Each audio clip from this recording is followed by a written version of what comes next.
congratulations, Norman, and welcome to Vale Park. You've been here probably a month now, haven't you? You've had your feet under the table. You must be delighted. Not quite under the table. But you've been running the club since November the 1st. Paying the bills since 1st November. And you must be delighted it's finally gone through. It's a sense of relief, but if I'll be honest with you, it didn't sink in until half-time last night. It was surreal coming up the steps because we were driving from the lawyers, we left at 5 o'clock, still not knowing we'd actually done the deal. We'd done it as far as I was concerned because the money had been there for some time, but we hadn't got the Football League to basically sign off a couple of little bits and pieces. I signed 6 pieces of paper and sat in the lawyer's office for nearly 5 hours and got fed up with sitting there, so it started coming to the ground, and it was the worst drive from Leeds to Stoke you could ever encounter, even with Paul's driving. So, but it was surreal to come up the steps, having only half an hour before realised we'd actually completed on it. It didn't sink in. I was a bit concerned. I'd left my family here hanging around as a loose, a spare part as it were, because I wasn't here. I got a guest that I had actually neglected, which one of my colleagues actually looked after, thankfully. But it sunk in at half time, really, I think, when the fans turned and started cheering, if the truth be known, because till then I just felt I was still a supporter in the crowd. Can you get the sense then of the sort of relief and the excitement sort of rolled into one here from the supporters, because they've been through the mill, as you know, you've read the background to this, you know the situation, you spoke to the staff, you've spoken to the fans.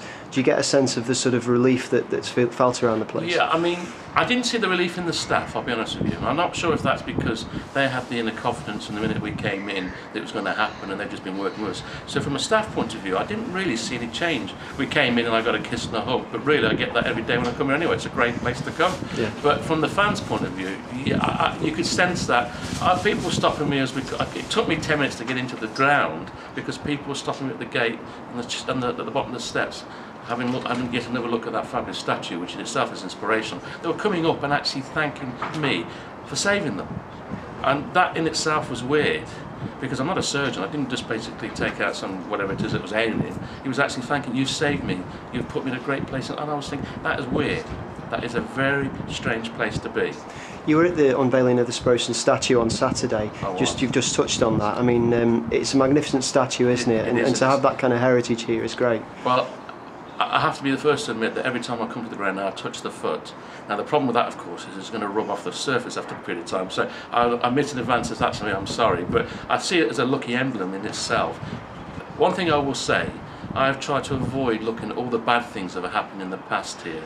But this club is like a coin with two sides as far as history is concerned. There's the true history, of which that statue commemorates part of it, and you've got the bad bit. The bad bit I've never dwelled on. The history, I've tried to catch up to speed with the history of the club. In fact, there's some literature that's been given me in some books from people within the stadium, and that's something that I'm proud to wear and represent as far as the club's concerned. The bad bits I don't dwell on. I've never been associated with them, I don't know them, and I never will. So it's like a double-edged coin, but as far as the quality aspect of this business and this club's concerned, any young kid that's coming through the academy in the future and he looks up at that imposing statue, if that doesn't give inspiration, I don't know what will.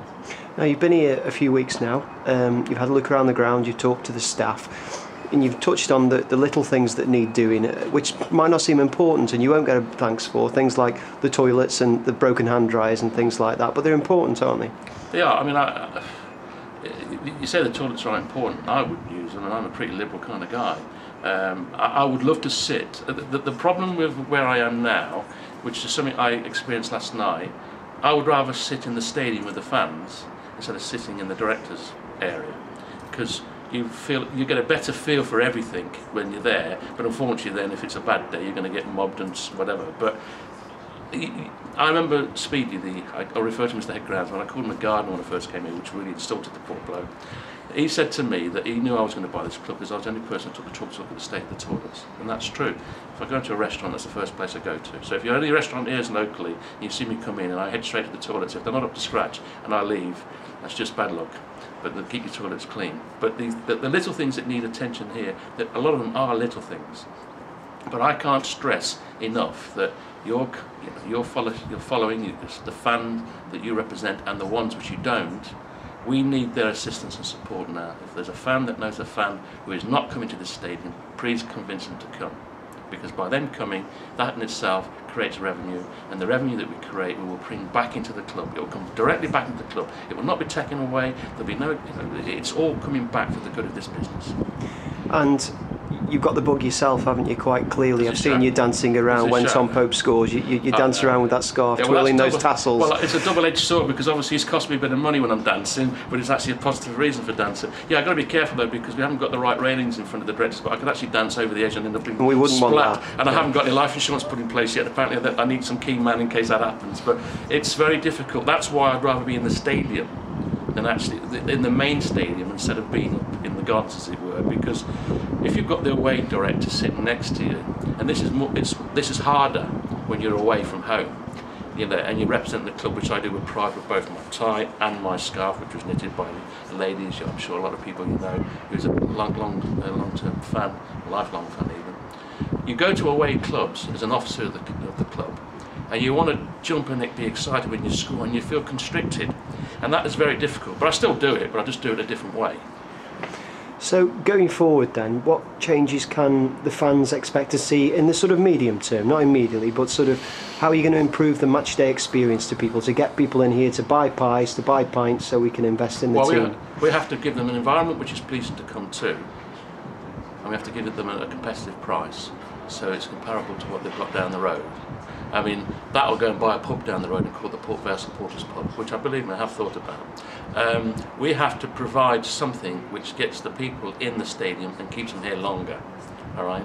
I'm sure Gary, who obviously spends a lot of time down at the pubs sourcing all the beer before he comes to make sure it's up to a certain standard, and then does it on the way back again, can help me, assist me in actually keeping some of the fans here longer to drink some stuff. Assuming he's sourced our beer and it's up to the same standard, of course. I'm not quite sure about the pies, but because he shouldn't eat anymore. But I just think that the little things that need fixing here, not two pies, the little things that need fixing here, they collectively are a massive problem which the previous board couldn't deal with, as well as the debt and the other things they've got as hankering them.